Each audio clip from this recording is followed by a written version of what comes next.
Now, F35 is like super consistent, right? We've established that already in our discussion. Like I said, to me, that's one of the most fascinating things about F35 is just its consistency. Now you would take that consistency and say that that's because the scribes were doing God's work and they're very careful and God sort of led the process there. But others would suggest that the F35 or Family 35 KR, whatever you want to call it, had actually come from some sort of recension, and it's the product of revisions and work done to the text. And was it the 10th or the 11th century? What's your response to something like that?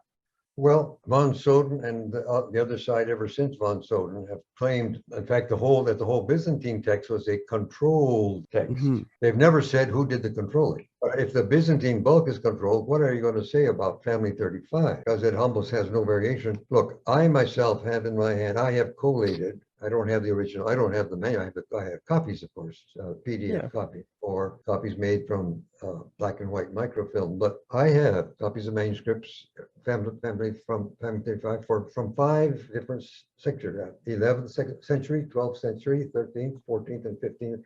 5 centuries, monasteries scattered all over the Mediterranean world, isolated monasteries. Yeah, they didn't have internet. Tell me, please, what power, what anything could have controlled the transmission of the text during 5 centuries in monasteries scattered all over the Mediterranean world? What outside force could have possibly done that? There is no human. It couldn't have been the Roman Catholic Church, because ever since the 3rd century, the Roman Church used Latin. They didn't use Greek. Right. They didn't know a thing about Greek. Mm-hmm. In fact, they insisted that the Latin Vulgate was equally inspired with the Greek text until the Protestant Reformation came along, and then we had a whole different story. But so it was not the Roman Catholic Church. As a matter of fact, the Greek text was transmitted down through the centuries by the Eastern Orthodox churches, mostly the monasteries.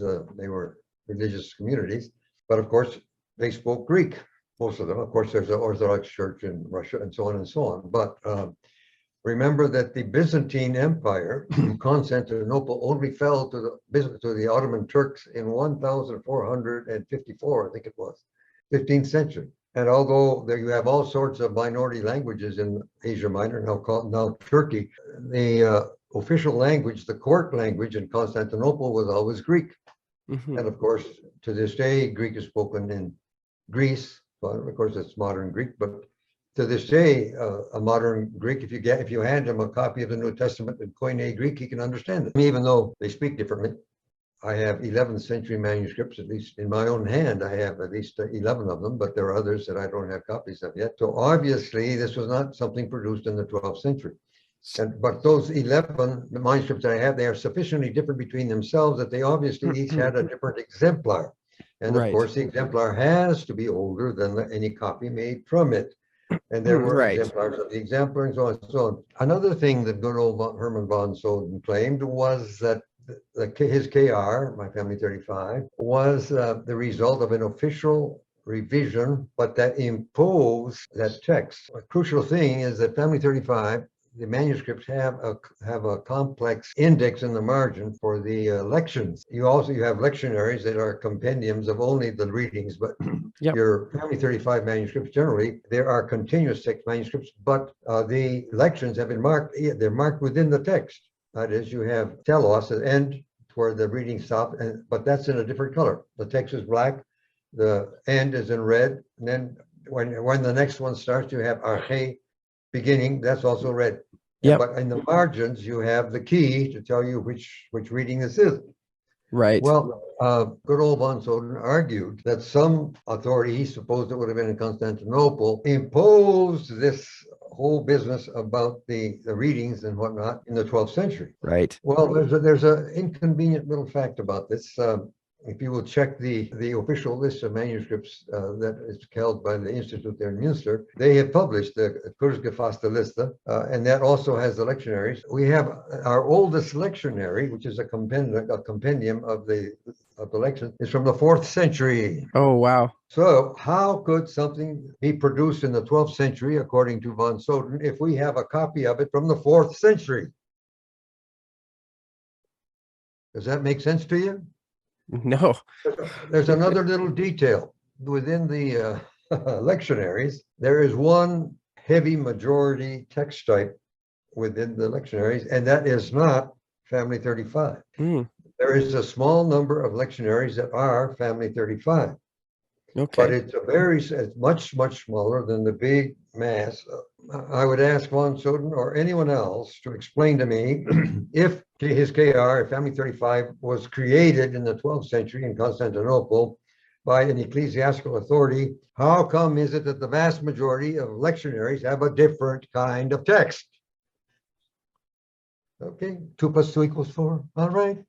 The lectionary system index that is in the margin of the family 35 manuscripts, but that goes back to the 4th century. So obviously we are not looking at something that was made up in the Middle Ages. Right. It has to go back at least to the 4th century. However, as I have shown, at any point, almost diagnostic F35 readings, that is F35 readings that are not read by the Byzantine bulk, but without any pattern whatsoever.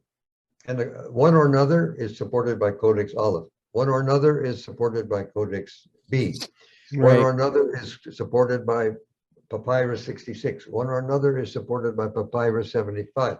One or another is supported by Papyrus 45, and so on. One or another is supported by any one of the ancient languages, Syriac, Latin, Coptic, but there's no Right. pattern. Right. There's only one here, one there, one over yonder. If there's no pattern, there is no dependency. Did you get that? If there's no Yep. pattern, there's no If there's no dependency. pattern, there's no dependency. Very Okay. good. So you have a reading here. It is also supported by Aleph. Okay, that proves that that reading existed in the 4th century. You have a reading here that's supported by Papyrus 66. That proves that that reading existed in the year 200. Doesn't tell you whether it's true or not. It Right. just tells you that it existed in the year 200. That's right. Papyrus 75, 220. If you've got hundreds of family 35 readings with early attestation with no pattern, then obviously the text is early. 2 + 2 Right. = 4.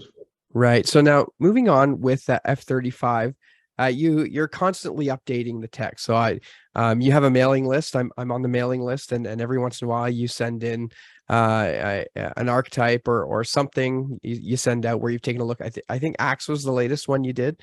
You went through the book of Acts and sort of tightened things up. So what's the future of F35? So what are the plans with it? Like, what are you going to do with it going forward? Well, I already know what the original wording is. What I'm now doing, what you mentioned Acts, that was the first one. Since then, I have done Romans, John, and Luke. So you're behind. Okay, I am behind.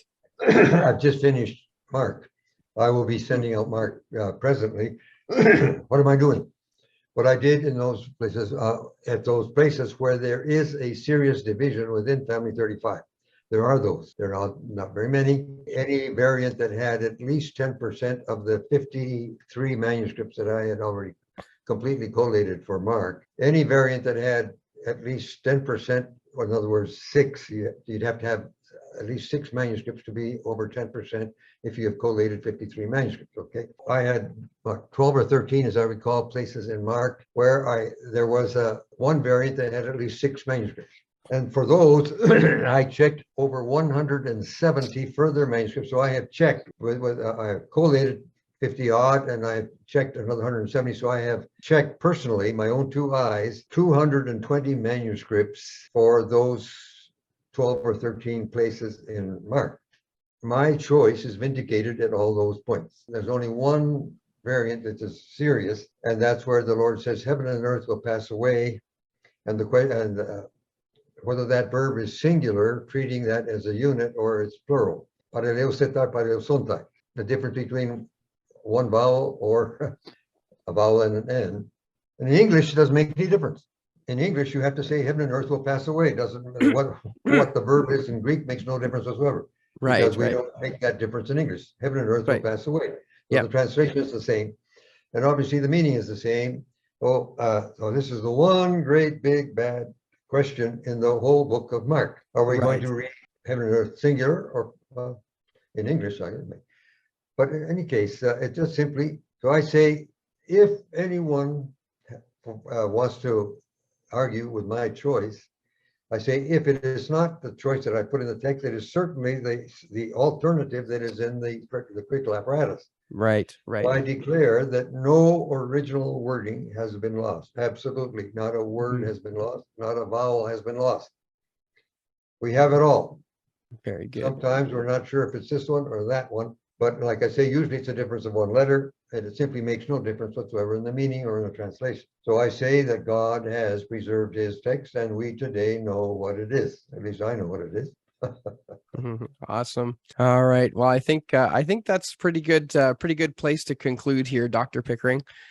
So I just want to thank you so much for I mean, this is the third time we've attempted to do this, and I'm so thrilled that it worked out well this time. So I'm glad you were able to stick it out with me there and have a little bit of grace and come back on the channel for the third time to get this going. I'm sure my viewers are going to absolutely enjoy the stuff that you're talking about here and hopefully get something from it. Before we end, is there anything that you would like me to plug for you? The one book that says everything that needs to be said about Family 35 is the 4th edition of my book, God Has Preserved His Text. You can buy that from Amazon. Amazon prints my books in the US, in England, in Australia, and in Japan. So you can order it from whichever one of those countries is closest to you to reduce the postage. Yep. What you want to get is that book, God Has Preserved His Text, the 4th edition. If you don't want to buy the book, you can download it free from my website. It's www.prunch.org. All my work is there free. You don't have to pay for any of it. And of course, you have to have a computer, right? Or That's right. That's right. That's right. Well, again, link in the description below. I'll send you a link to the place where you can purchase the book or to Dr. Pickering's website where you can download that free of charge. And again, thank you so much, Dr. Pickering, for coming on the channel and for sticking it out with me. And brothers and sisters, until next time, we'll see you around.